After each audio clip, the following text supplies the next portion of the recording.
Isaac Newton, a brilliant scientist who also believed in God, figured out gravity and the orbits of the planet and all that stuff, the elliptical relationships. He was really brilliant. No one had made such a big leap. But he came to a gap in his own understanding. He could not figure out why all the planets are in the same plane. He said, there's no answer for that.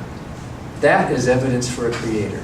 In Isaac Newton's brilliant mind, he could not think of an answer, and so he said there is room to explain design of the universe. Well, now we've closed that gap. Now we understand something about the formation of planetary systems and solar systems and stuff.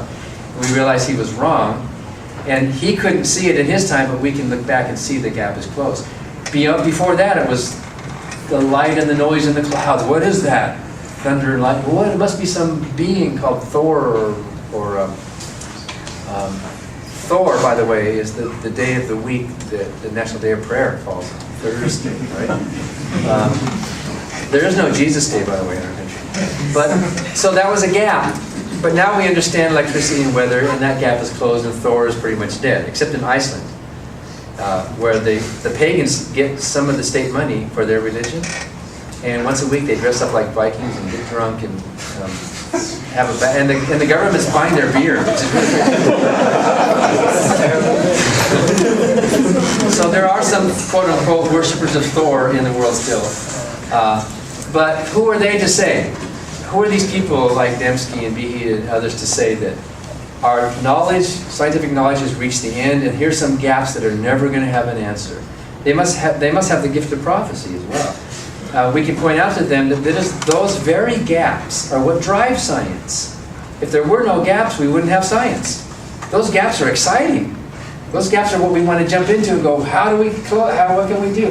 There would be no more theses to write. There would be no more problems to solve if these gaps were all closed. So let's acknowledge the gaps. Let's acknowledge that we don't know how the first self-replicating molecule came into existence. We don't know that. Maybe we won't. Who knows? But that doesn't mean we can just jump to a supernatural conclusion. Because there are many hypotheses that are naturalistic that would be plausible, right?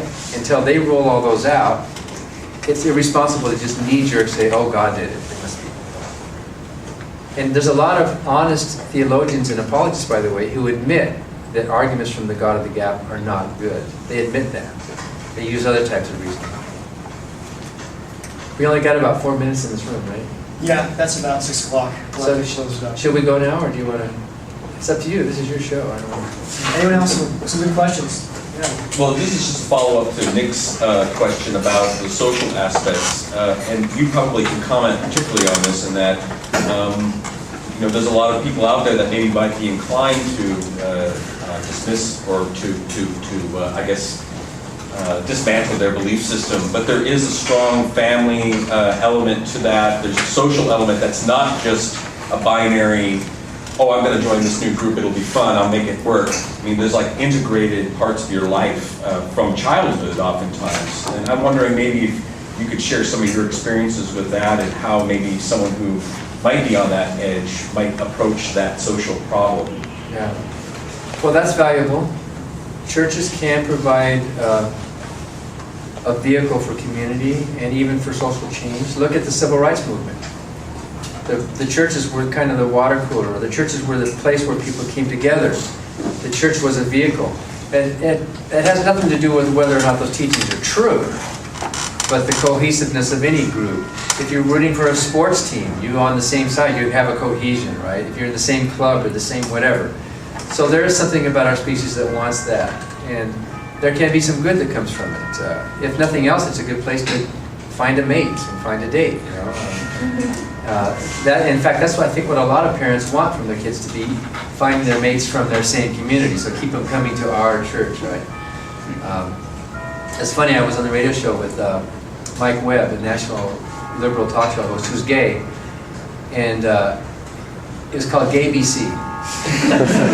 And so he was interviewing me about State Church, but then he said, I want some of you listeners, some of you gay listeners who go to church, call up and tell me why the heck do you go to church? How they've oppressed gay rights and how, all this stuff. Why do you go to church? So some guy called from New Jersey, I forget his name, I think it was Bob or Bruce or something. And he said, yeah, I go to church. Well, tell me why. Why do you go to church? You're a gay man, you go to church. And Bruce said, Well, you know, a sense of community, of meeting others in a sense of meaning and purpose, and it's, you know, a place to get together. And Mike interrupted him and said, let me ask you something. You ever got laid in that church? And Bruce said, yeah, a couple times. And then Mike said, oh, okay, I get it. All right. All right, okay. You don't have to explain. I know why you're going to church. So we're out of time? Yeah, thank you very much, Denver.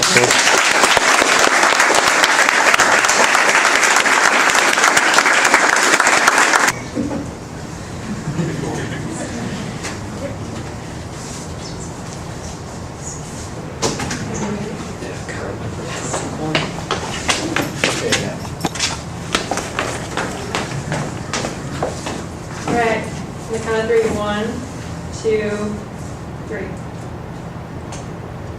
Awesome. Wait, why camera? Yeah. Smile. We can put this in the newspaper. Eyes open.